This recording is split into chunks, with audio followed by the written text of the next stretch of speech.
Bienvenidos a este primer episodio del podcast de Auten. Estamos muy felices y muy agradecidos con Carolina Covarrubias, que es una gran amiga y una gran aliada de Auten. Bienvenida, Carolina. ¿Cómo estás? Pues estoy entre nerviosa, emocionada, pero ya es que dicen que eso se parece, entonces siento mariposas en la panza. Muy agradecida con Auten. Siempre ha estado no solo haciéndonos nuestra marca Tangente, sino muy presente en lo que hemos evolucionado en cuestión de contenido y agradezco mucho la invitación. Ser madrina del podcast es un Es honor. nuestra madrina. No es cualquier cosa. Y este podcast, sí quiero comentarles para quién es este podcast. De hecho, Carolina y yo estábamos platicando, coincidimos en nuestro propósito, tanto a nivel personal como a nivel empresa, que dirigimos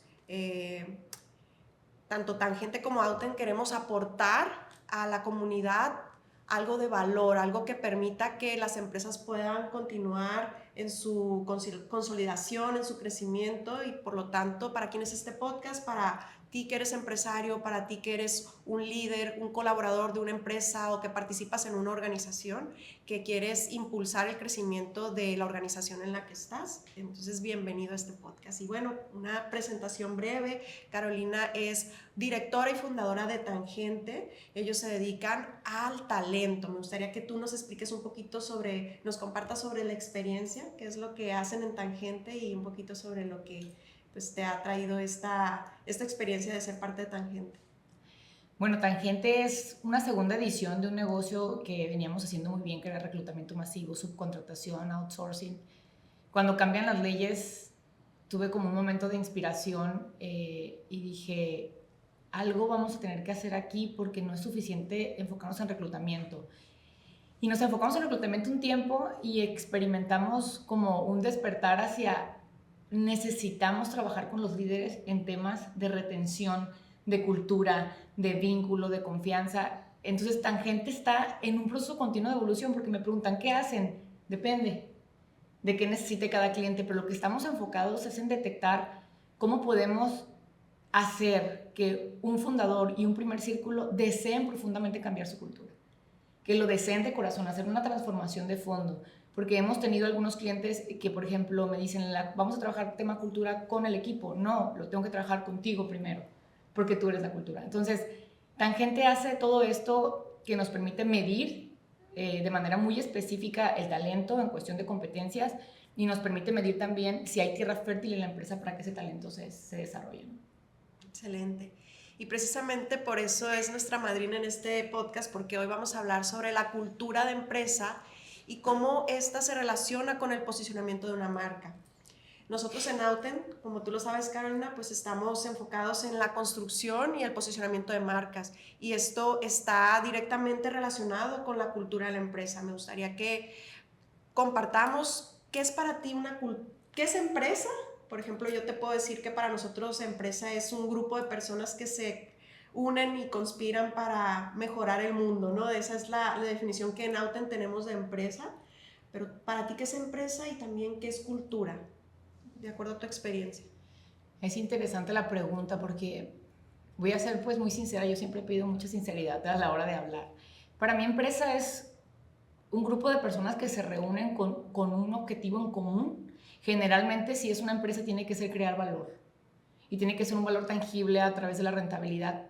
Pero ahorita estamos en una nueva era que también tenemos que crear valor hacia la sociedad, hacia nosotros, crecer, desarrollarnos. Entonces, empresa tiene muchas definiciones, es desarrollarnos tanto en el tema utilidad pues, como en el tema de nuestra misión o lo que queremos contribuir, ¿no? Y el tema de cultura acompaña la segunda, de lo que debería ser la segunda misión de una empresa, que es regresar un poco a la sociedad, desarrollar a los colaboradores sin dejar de generar valor, ¿no? Porque finalmente pues, estamos constituidos para generar valor. Y no podemos perdernos en la cultura sin generar valor tampoco. Entonces tampoco tiene que ser una sin la otra. Tenemos que encontrar el punto de equilibrio de que sea ambas, ¿no? Sí, y en temas, por ejemplo, si tú lo explicas a tu hija, por ejemplo, ¿cómo le explicas qué es cultura? Es bien fácil porque la cultura no, la cultura no aplica nada más para las compañías, la cultura aplica para ti.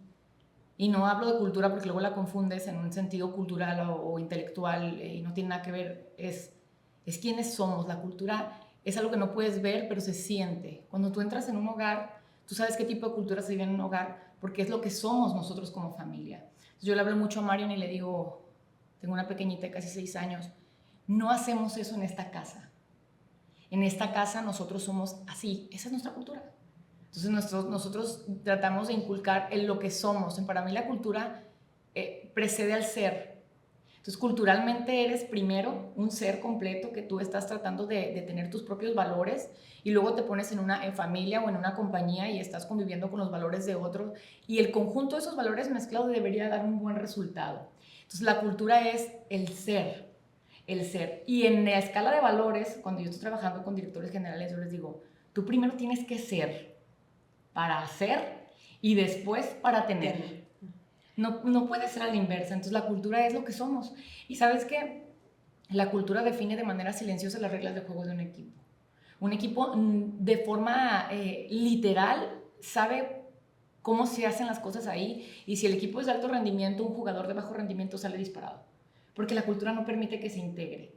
Entonces es el ser completo de la organización. Entonces podríamos decir, es muy importante primero ser, y eso aplica a nivel personal y en la empresa. La cultura aplica para todo. Somos quiénes somos, qué hacemos y después tenemos.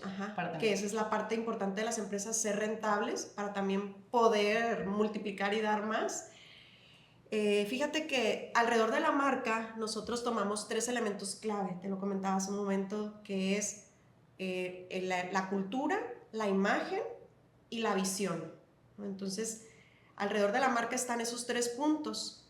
La cultura también nosotros lo hemos vivido. Me gustaría ver también en tu caso qué experiencias has tenido a nivel personal con tu empresa, pero por ejemplo, ¿cómo nos damos cuenta en Auten cómo está nuestra cultura? Nos damos cuenta en la manera en que actuamos como equipo, sobre todo en momentos de crisis o momentos complicados. Te voy a poner un ejemplo. En una ocasión, en una redefinición de marca, estábamos en pandemia y toda nuestra metodología funcionando con el cliente para la redefinición de marca, pero llegamos a un punto que ya estábamos en el 85%, 90% del proyecto y algo no funcionó. Y el cliente de pronto tenía pues temas también, somos humanos, tenía temas personales complicados, entonces en un momento de estrés quiere parar el proyecto y no concluirlo, cuando ya estábamos casi en la etapa final. ¿Cómo reaccionamos como empresa? Dándolo todo, que el cliente sintiera la confianza de que él estuviera tranquilo, que estaba en buenas manos, que íbamos a tener el resultado que le habíamos prometido. Y él estaba como con el tiempo contado porque ya tenía que lanzar la nueva marca en cierta fecha por ciertos compromisos que ya se tenían.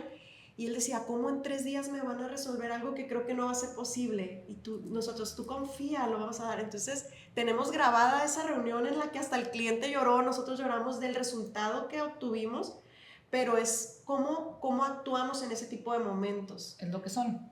¿Cómo ves esa parte? ¿Crees? Exactamente eso es lo que somos, porque el equipo, imagínate que dentro de esa crisis haya 3 personas que dicen, no, pues yo no me quiero quedar, a mí realmente no me importa el cliente, yo trabajo de tanto y a las 6 ya me voy.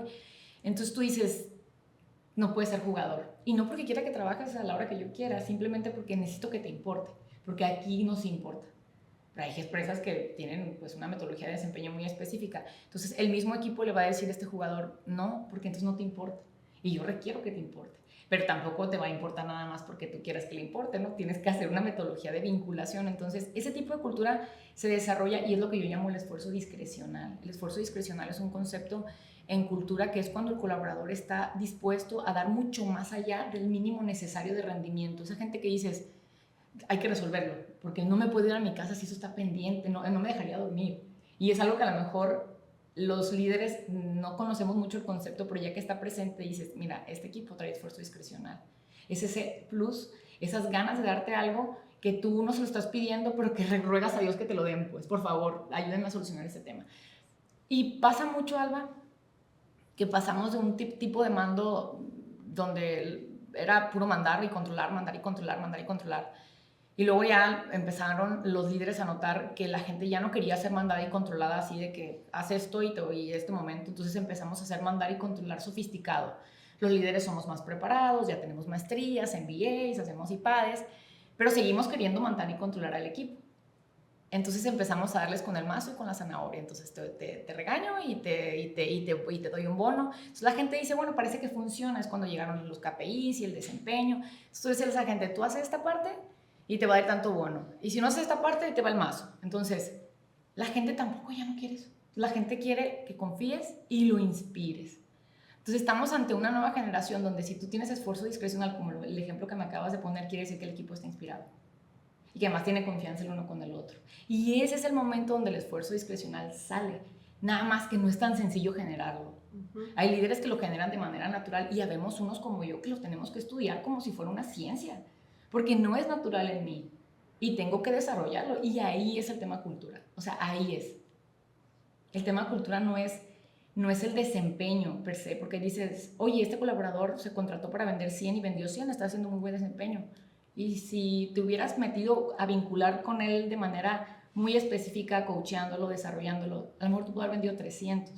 Entonces, la línea entre el buen desempeño y el potencial de un colaborador es un abismo. Ese abismo es el trabajo del líder, descubrirlo. Ok. Me comentaste hace unos minutos, de hecho, sobre una experiencia que tuviste antes de la redefinición de tu propia marca, de Tangente. Hubo una etapa que me gustaría que nos compartas, porque tú, sobre todo con esa experiencia en desarrollo de talento, pues tú ya pasaste por también un aprendizaje importante con colaboradores. Sí, y yo sigo en la búsqueda, ¿no? Nunca ha sido mi intención venderte como el líder perfecto o decir, oye, en mi oficina brincan y saltan y bailan y hay un esfuerzo discrecional increíble. Sigo trabajando, tengo un estado de conciencia y de información, pero entre lo que sabes y lo que aplicas también hay unas circunstancias que se llama la operación, ¿no? La operación a veces merma un poco nuestra concentración en el desarrollo. Entonces yo todos los días trabajo en eso con mi equipo y estoy muy enfocada en que no me vuelva a pasar algo que me pasó hace muchos años. Yo estaba embarazada y yo tenía una crisis personal terrible con la situación. Y yo me acuerdo que era cuando Tangente todavía no era Tangente, era LT, entonces estábamos en una gloria financiera, la compañía iba bien, yo no tenía un problema que resolver. Pero mi persona estaba mal, o sea, mi ser, lo que es la cultura, mi ser estaba completamente caótico, estaba yo en la peor etapa personal, yo creo, en la que me encontraba. Entonces yo tenía 3 colaboradoras muy cercanas, de alto perfil, porque es gente súper profesional. Y yo me acuerdo que todo lo que he leído en contra del liderazgo lo apliqué con ellas, ¿no? Ya sabes, intolerante, sarcástica, como dice, mandar y controlar pero bien informada, que no les dices una grosería de manera literal, pero les dices los sarcasmos suficientes para hacerla sentir igual de mal que si le hubieras dicho una grosería literal. Al final me renunciaron casi en escalerita 3 personas y cuando yo empecé a tener mi despertar hacia el liderazgo, cuando dije, ¿qué pasó aquí? Entendí que yo estaba en una crisis personal terrible, es más, me quedé corta, estaba para irme al psiquiátrico. Pero ellas pagaron todos los platos rotos de... No pude entender las necesidades, ni la empatía, ni el respeto, ni el vínculo, ni siquiera la inclusión, el aprendizaje, la contribución que ellas estaban dando. Entonces terminaron renunciándome de una manera tan molesta y terminaron yéndose de mi compañía. Yo le llamo el proyecto XR, ¿no? Ella ya sabrá sus iniciales. De verdad que fue una pesadilla trabajar conmigo. Lo puedo reconocer ahora. Entonces la inspiración de Tangente es que eso nunca vuelva a pasar. Entonces yo mi deseo y mi sueño es que la gente que trabaja para mí o trabaja con nosotros o trabaja con mis clientes diga, esta es una responsabilidad del líder, que eso no vuelva a pasar. Se puede ir, pero no así. Que sean otras las razones, pero no así. Entonces, en cierto momento cuando están trabajando para ti, tú sientes que tienes ese derecho, o yo sentía, ¿no? En ese momento. Y después te molestas cuando la gente te dice, no, no, no, si no quiero trabajar o no quiero que tú me trates así, pero pues, te estoy pagando bien y por qué y no estás cumpliendo. Pero realmente lo que quieres es descargar algo de tu ser que no está bien equilibrado y el equipo lo termina rechazando, ¿no? Y la gente puedes tú darle el mejor salario del planeta, pero si eres imposible trabajar contigo, la gente se va a ir. La gente se va a ir. Entonces, eso pasó y después tuve pláticas con varios coaches porque pues yo también en búsqueda de respuestas y entendí que si yo no daba la evolución, nunca iba a poder tener un equipo. Algo que te ayudó a ser consciente de cómo estabas, de que en ese momento quién era Carolina Covarrubias, fue el acercarte a coach. ¿Qué herramientas utilizaste? Porque de los elementos que estamos hablando es primero ser, y la importancia de que sea primero el líder que tenga esta conexión con él mismo para poder conectar con sus colaboradores, porque pues él es quien va a dar la visión hacia dónde van como equipo y sobre todo el que va a poner ese granito de que inicia para ir creando la cultura. Pero a ti, ¿qué te ayudó? ¿Qué le puedes tú recomendar a otros líderes para encontrar ese centro en su ser y poder darse cuenta en cómo pueden tener un avance, mejorar en ese sentido? Yo creo que nos han confundido las escuelas de negocios en función de qué es un liderazgo. Y un liderazgo se está traduciendo mucho en tener la habilidad de generar utilidad, de generar crecimiento, de generar expansión. En las grandes empresas por generar valor de acción en la bolsa, lo que tú quieras. Pero el problema es cuando tú tienes la sensación de que está siendo muy complicado, casi siempre se atora en tema talento. Y en ese momento tú tienes que buscar respuestas. Porque entonces dices, oye, esto no está funcionando, parece que tengo todo organizado, contraté a la mejor empresa que me haga procesos, tengo los mejores KPIs, tengo el mejor desempeño, tengo todo organizado, ¿por qué no está funcionando? Entonces empiezas a tener un despertar de ir averiguando, oye, ¿con qué se come esto de liderazgo? Y ya que te das cuenta cómo ha evolucionado el mundo, el mercado laboral, las condiciones de trabajo, el pensamiento del colaborador, tú no, porque la escuela de negocios o te está diciendo otra cosa. Tienes que tener la curiosidad de hacer ese camino por tu cuenta. Y yo le llamo la canasta de los valores. Me gusta mucho trabajar con los directores generales porque le digo, imagínate que te hace una canasta. Tú tienes tus valores que tu mamá te dio, tu papá te dio, tu familia te dio, el primer jefe te dio, tú. Pero luego empiezas a conocer gente que son maestros. Y tú dices, tú hiciste esta compañía con esa calma. Tú irradias felicidad, parece que tus colaboradores te adoran, la gente te sigue. ¿Qué valor tienes tú que yo no traiga en esta canasta? No se lo voy a decir porque no se lo voy a robar, nomás se lo voy a copiar. Entonces, ok, saco dos que no me están jalando y meto esos. Entonces, estar presente a los grandes maestros es para mí la clave. Entonces, de repente encuentras gente que tiene una gran empresa y parece que levita en un campo cuántico de felicidad y dices tú, yo quiero eso. Sí. Pero luego vas al que está todo estresado, iracundo, muerto de ego y tiene trillones de dólares. Entonces tú ahí dices, ¿qué valor voy a tener aquí? ¿Cuál de las dos historias quiero? Entonces te empiezas a ser presente con maestros que se parezcan a los valores que tú quieres tener y se te van manifestando. Okay. Y tú le dices, explícame cómo hiciste eso. Uh-huh. ¿Qué libro estás leyendo? Me pasa esto con esta colaboradora, ¿qué harías tú? Pero estás abierto, ¿no? Y es maravilloso ir viendo historias de gente súper sabia. A mí me encanta platicar con gente mayor. Tienen una sabiduría que hasta la dan gratis, ¿no? Sí, pagarían sí, por dártela. Les sí. encanta compartir. Tener yo la humildad de preguntar y pedir ayuda ha sido la clave. Okay. Entonces, aquí en Culiacán, por ejemplo, tenemos empresarios que practican un liderazgo holístico, positivo, precioso y no figuran, ¿no? Uh-huh. Porque parece que esos están blanducos o no están haciendo tanto dinero como los que traen el mazo y la zanahoria, todo lo que da. Entonces, hay que estar presente de qué es lo que tú quieres como líder.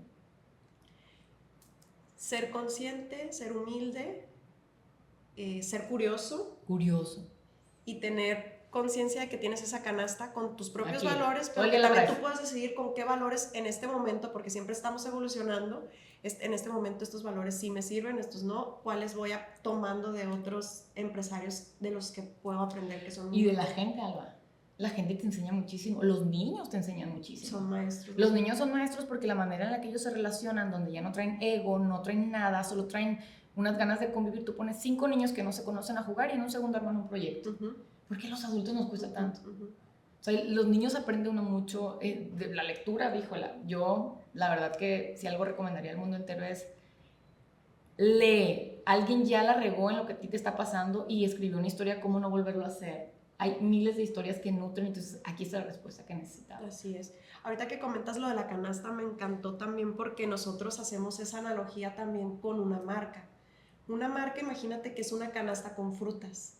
Y hago este ejemplo porque parte de los, le llamamos nosotros fundamentos que nos ayudan a fortalecer la marca y sobre todo también la cultura. Y algunos fundamentos son los atributos. ¿Cuáles son esos atributos que es lo que te caracteriza y te hace diferente y te distingue de los demás?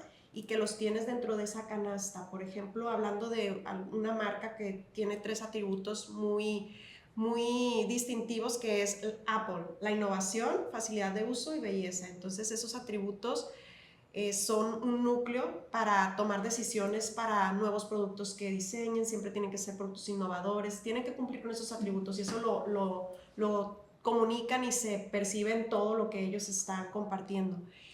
Y bueno, uniéndolo con cultura, hablábamos de los 3 puntos, ¿no? Alrededor de la marca está la visión del líder, entonces esta importancia del ser, y cómo, ya que el líder logra este centro, cómo lo va a llevar a la empresa, cómo lo puede, que realmente llegue a todos sus colaboradores. ¿Cómo recomiendas tú?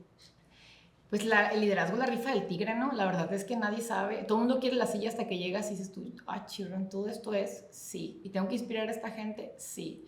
Y tengo que hacerles que tengan esfuerzo discrecional, sí. Y aparte generar dinero, también.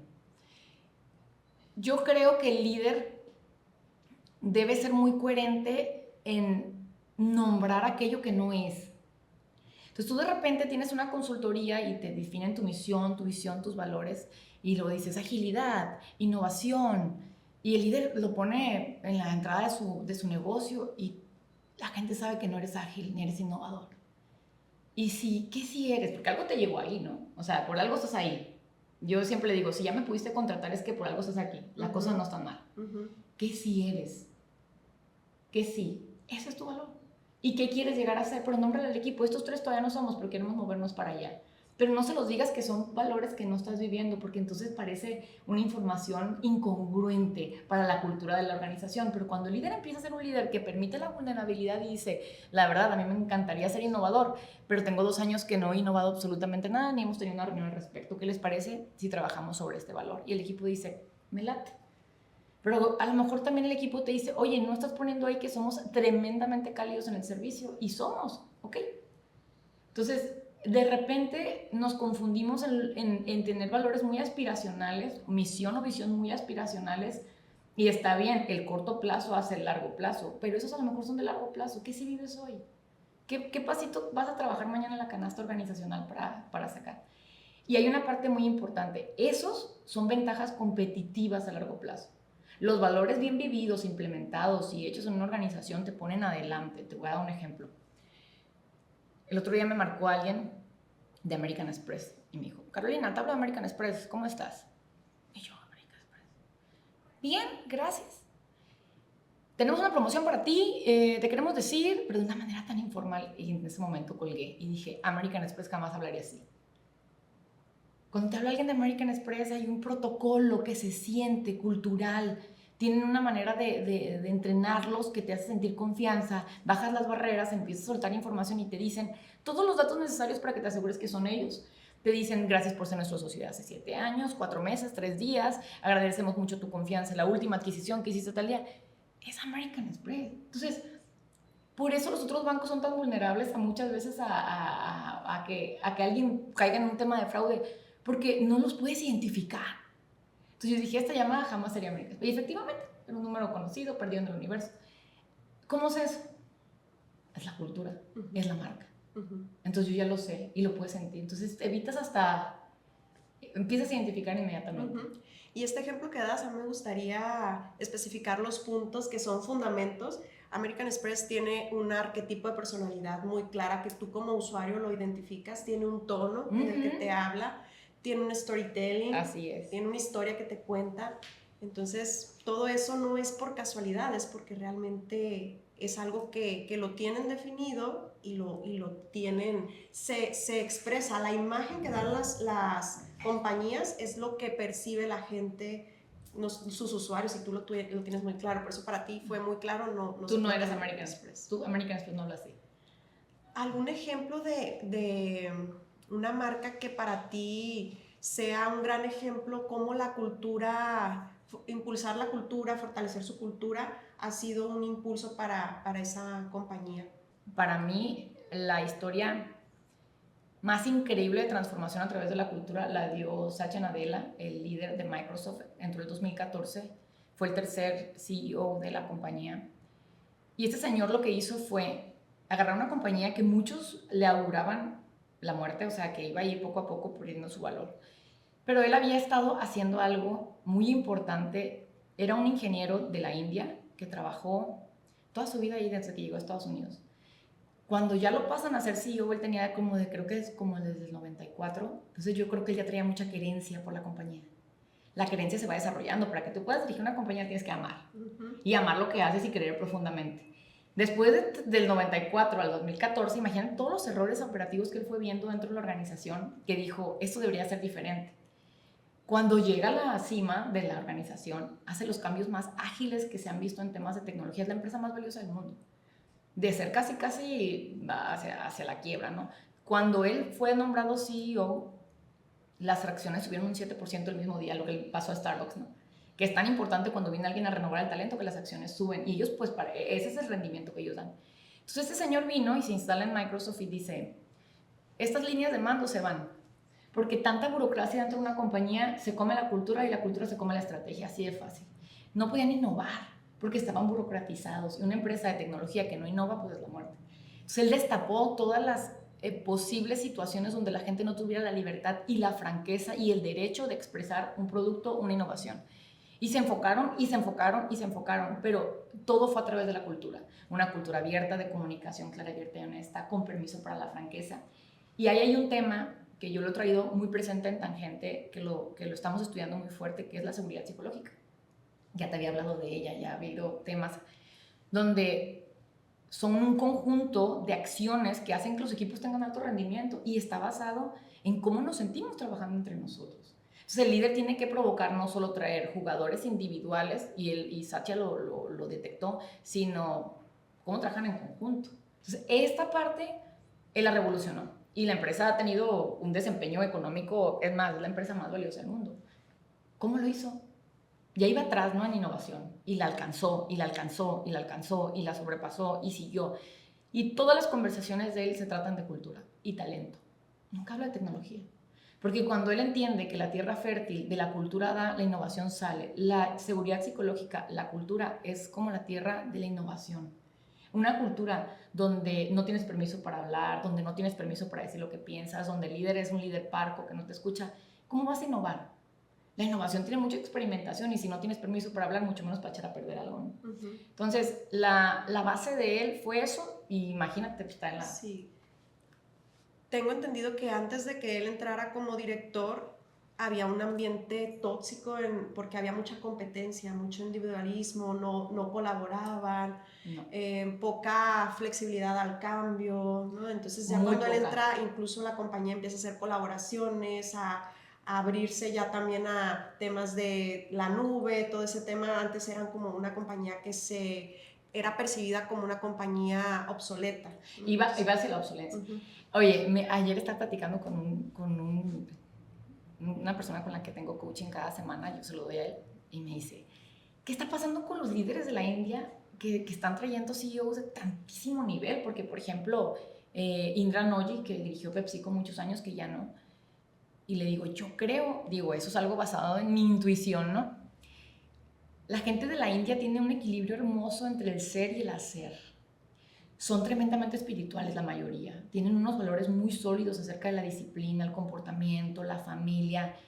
El ego no se nota mucho. Si tú te fijas, yo he estado ahí y dices, tú, algo se vive aquí que siento a Dios conmigo todo el tiempo. O sea, yo iba por un lado, están rezando. Ibas por otro lado, están rezando. Una unidad familiar, un comportamiento. Entonces, la parte esa hiperhumana, con el grado académico que pueden alcanzar, parece que hacen una bomba de resultados positivos en una organización. Entonces, cuando tú tienes a un CEO que tú quieres cambiar la cultura, no puede venir sin esa parte humana. Puede ser el mejor financiero que exista, como le pasó a Microsoft antes de él, que era un gran financiero. Puede ser el mejor en temas de invención, lo que tú quieras, en temas de innovación, pero si no tiene esa parte humana, difícilmente va a poder concretar equipos. No lo puede hacer solo. Si fuera solo, pues estaría súper bien. Pero entonces yo creo que ellos traen algo especial, un misticismo personal, con un ego muy, muy chiquito y con una gran espiritualidad y amor por la humanidad. Y por eso son buenos líderes.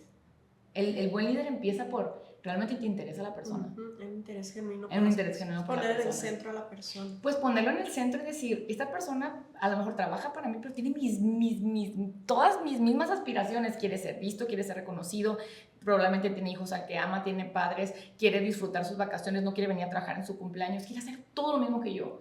¿Por qué me cuesta tanto trabajo entender? Estamos colapsados entre tú no deberías de sentir, si soy igual que tú. Tengo las mismas aspiraciones, tengo los mismos sueños, tengo el mismo derecho de ser tratado con dignidad, de aprender, de contribuir, de que me retes. Pero pues parece que no. En la práctica no sucede tanto. Me acordé de un cliente con el que estamos trabajando que la verdad admiramos mucho porque tiene ese interés genuino por su equipo, por las personas, y ellos promueven, por ejemplo, nos estaba compartiendo que antes la empresa permitía que ellos son fábrica, entonces fabrican muebles. No sé si decir el nombre, pero... que son muy rápidos y muy fuertes. Pero admiramos mucho la empresa, sobre todo pues a sus líderes, y él decía, nos compartía que antes su equipo trabajaba horas extras y empezaron a poner ciertas reglas de no horas extras, pero la gente como quería cumplir con cierta productividad, porque es uno de sus valores, que ahorita estamos en transición, porque no es el enfoque, sino que estamos en el enfoque más del bienestar, ¿no? Entonces decía, no horas extras, pero seguían utilizando horas extras. Bueno, va a haber una penalización si tienen horas extras, pero seguían los gerentes permitiendo que su equipo trabajara horas extras, hasta que les dijo, te voy a despedir si trabajan horas extras, y se acabó, ¿no? Pero ese tipo de, a veces como líder sí tienes que ser muy, pues también con ciertas, poner límites y normas muy directas que sepas que tu equipo va a reaccionar a ellas, ¿no? Él hasta que dijo, te despido, y entonces ahora encuentran la forma de ser productivos o hasta son más productivos. ¿Por qué? Porque ya no están en exceso cansados, están tiempo con su familia. Ya las personas también empezaron a ver por qué era el interés del director que también tuvieras tiempo con tu familia, ¿no? Que no te la pasaras todo el tiempo en el trabajo. Pero aquí la importancia también de cómo como líder conectar con como tú decías, él también tiene una familia, él también, que veas a la persona antes que al colaborador, ¿no? Sí, sí. Y la gente sabe cuando tú no lo estás viendo, la gente sabe cuando realmente no te importa lo que está pasando. Digo, una gran empresa, lo ideal es trabajas en el primer círculo, ese primer círculo tiene su primer círculo y así la cultura se puede permear.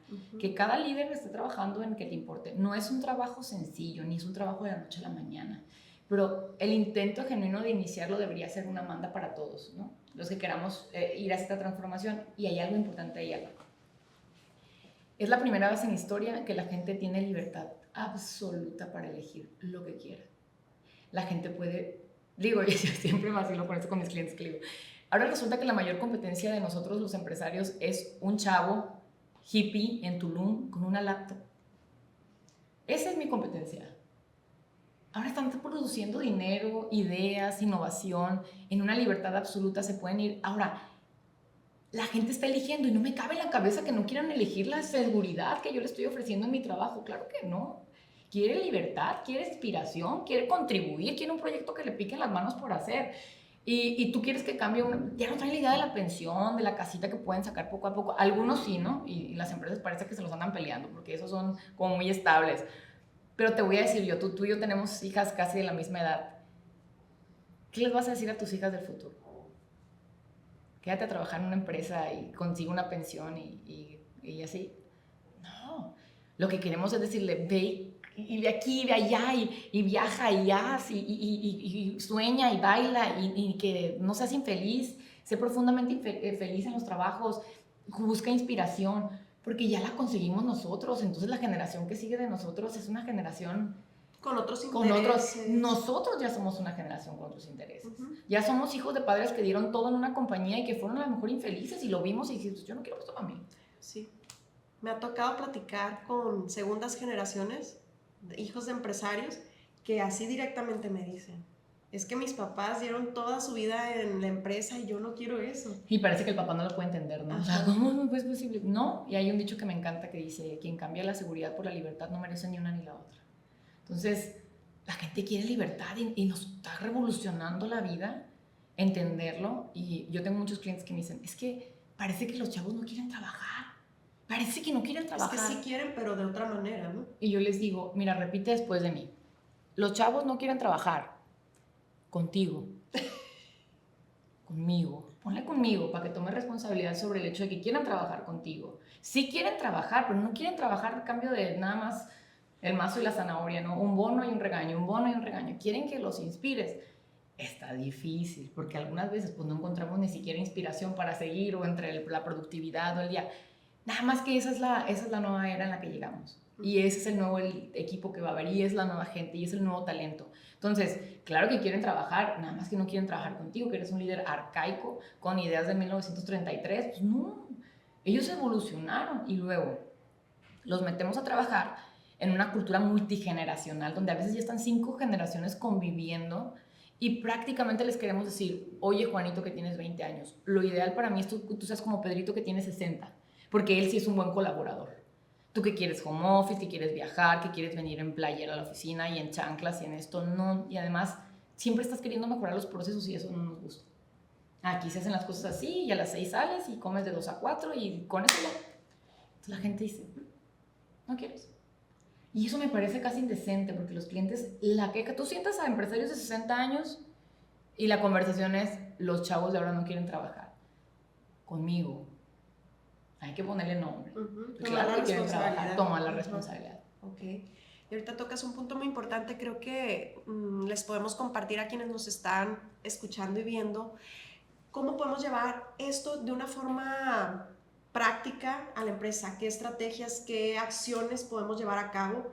Por ejemplo, tal vez si es una empresa que tiene un equipo que se encarga de la parte de talento, recursos humanos y la parte el equipo que es de branding o de marketing, ¿cómo podemos llevar a la empresa? Por ejemplo, se me vino a la mente alguna herramienta, el Culture Deck, ¿no? En donde sí expresas de forma muy concisa cómo es la cultura de tu empresa, cómo actúas, pero ¿qué recomiendas tú para realmente que esto permee y que se viva en lo cotidiano en las empresas? Que podamos ir, que no se quede nada más como plasmado en un vitral o en una televisión, en una pantalla. Realmente que no sea algo, un texto que está ahí nada más, sino que realmente las personas de la organización lo puedan vivir en su vida cotidiana en el trabajo. Mira, cuando Disney adquirió Pixar, voy a poner un ejemplo porque a mí me encanta ponerlo en ejemplos para que entendamos la magnitud de lo que significa un equipo bien cohesionado en cuestión de rentabilidad.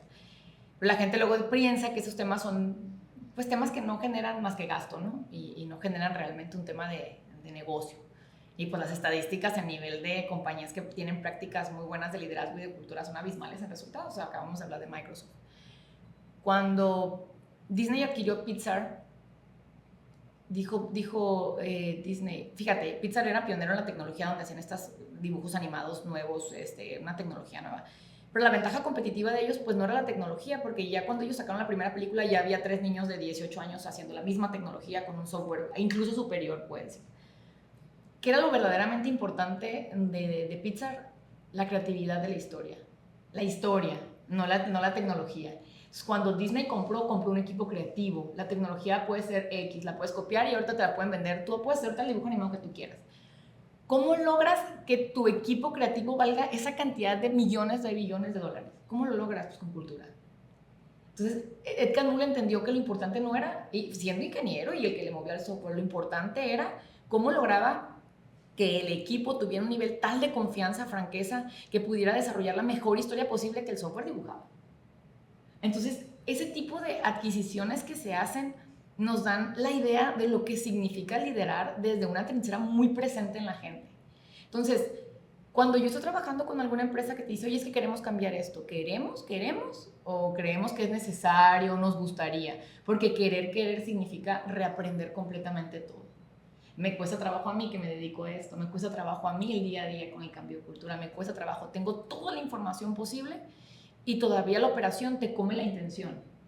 Entonces yo le digo a las empresas, si tú crees que desarrollo humano, recursos humanos, capital humano o el humano, la empresa, el que se encarga de la gente, va a hacer esto de manera aislada solo es imposible. Esto se hace a nivel dirección, líderes, con el apoyo de gestión de desarrollo humano. Tiene que ser una intención genuina de la organización, si no es un esfuerzo que se puede considerar hasta hipócrita, ¿no? Hacen iniciativas y hacen cosas y luego vuelve toda la normalidad, entonces los empleados van perdiendo credibilidad con la intención. La manera correcta, creo yo, en mi experiencia de hacerlo, es a un pasito lento pero firme.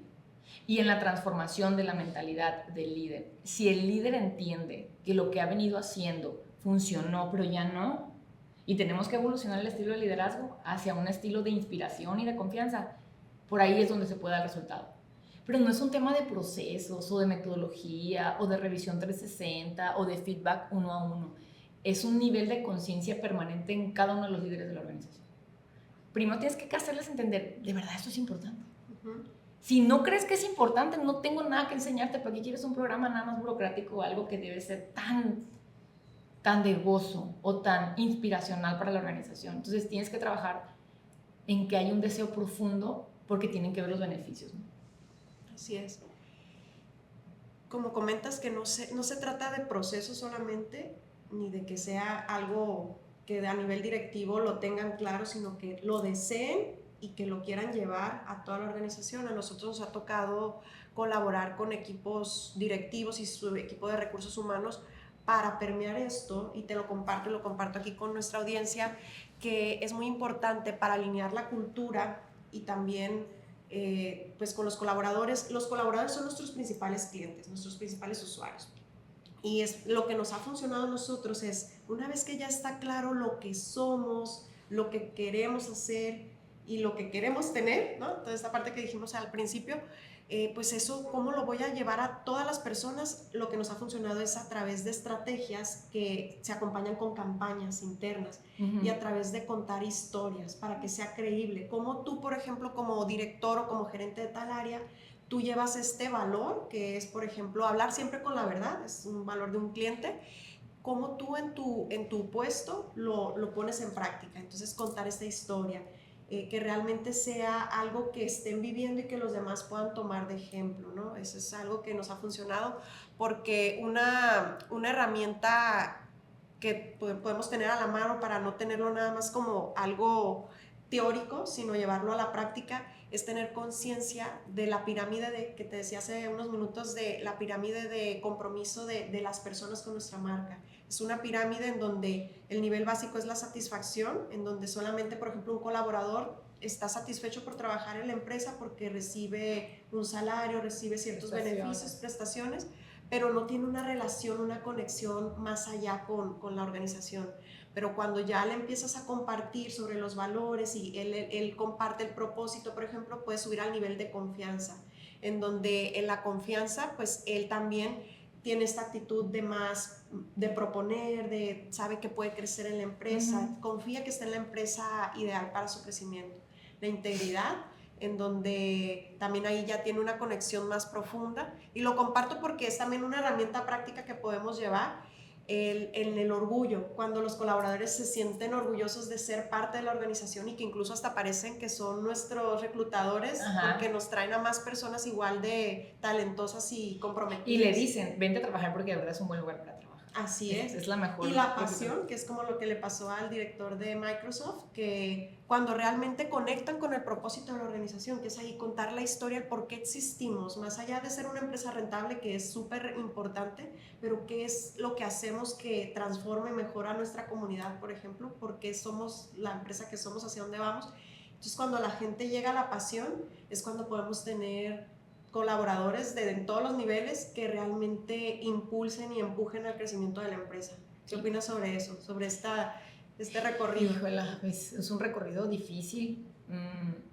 Siendo realistas, requiere mucho de ti como líder y requiere que los líderes estemos prácticamente enfocados en desarrollar y en detectar si realmente está el equipo en ese nivel y van al mismo tiempo, ¿no? Porque uno puede estar muy apasionado desde el inicio, pero no tiene confianza, pero no le pareció bien el arreglo. Entonces yo lo que creo es, ya estando conscientes, o sea, ya trayendo toda esta información como líder, puedes empezar a ponerle nombre y apellido hacia lo que le falta o sobre lo que deberías tú de trabajar. Cuando tú ya tienes ese tipo de pirámides de todo lo que tiene que desarrollar para poder generar pues la innovación y generar el vínculo, generar lo que sea, empiezas en un estado de hacer todo lo posible para que suceda. Y empiezas a estar muy presente en si no está sucediendo, ¿por qué? Entonces el líder ya se vuelve un coach del equipo. El líder se baja de la operación para empezar a empujar al equipo, a inspirarlos. Empujar es una cosa, no es tienes que hacer esto y te voy a decir y tú haz 4, tú haz 3, tú haz eso, tú háblale a fulano y tú háblale a mangano. Y no, inspirarlos es hacia allá vamos. ¿Qué se les ocurre?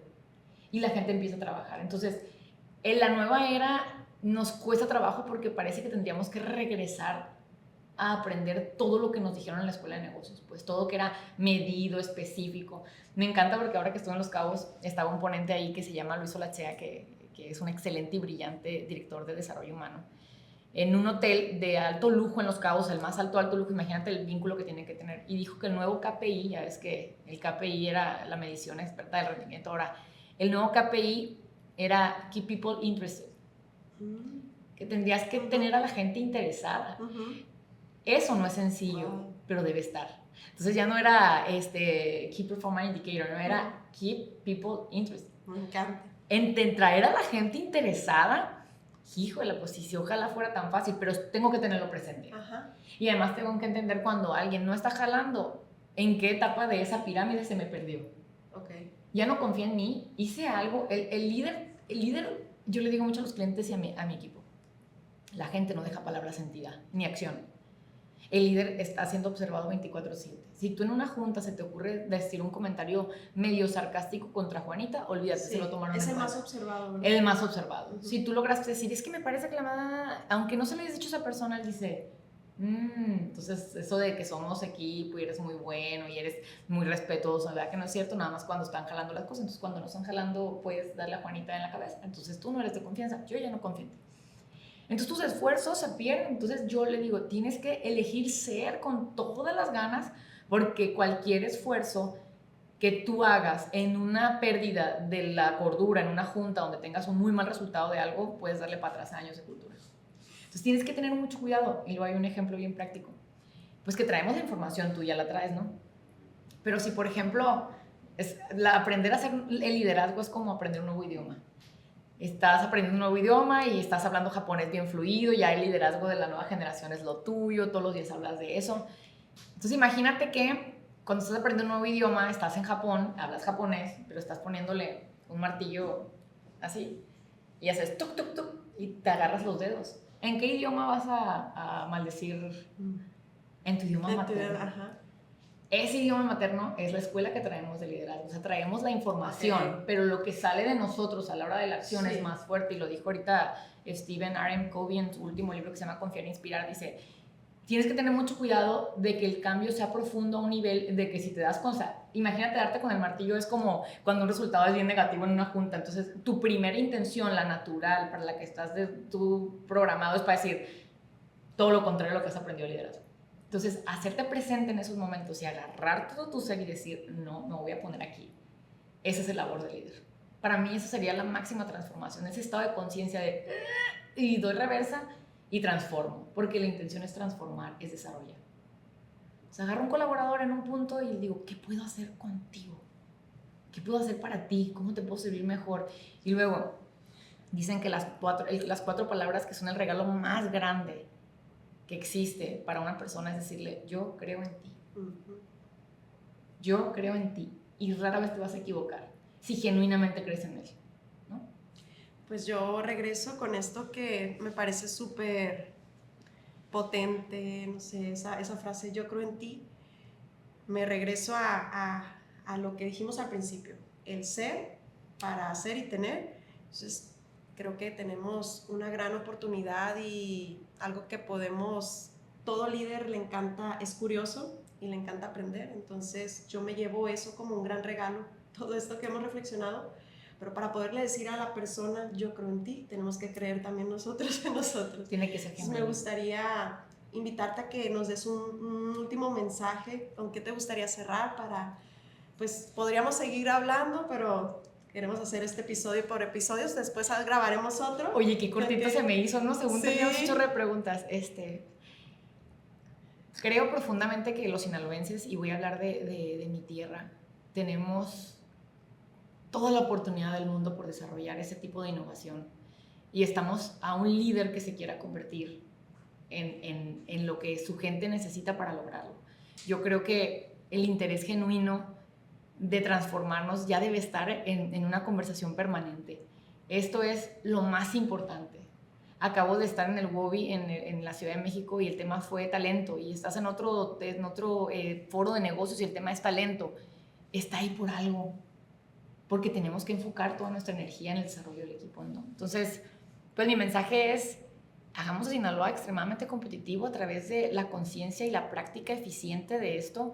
Démosles a nuestros jóvenes la oportunidad de que se queden aquí y no busquen ese líder en otro estado o en otro país. Aquí podemos darles todo, ¿no? Entonces, ese sería para mí el mensaje, ¿no? Muchas gracias, Carolina. Muchas gracias a Nos ti por invitarme. llevamos un gran regalo con todo lo que nos has compartido y sé que para todos los que nos están escuchando va a ser muy útil todo lo que hemos platicado. Muchas gracias. Nos vemos.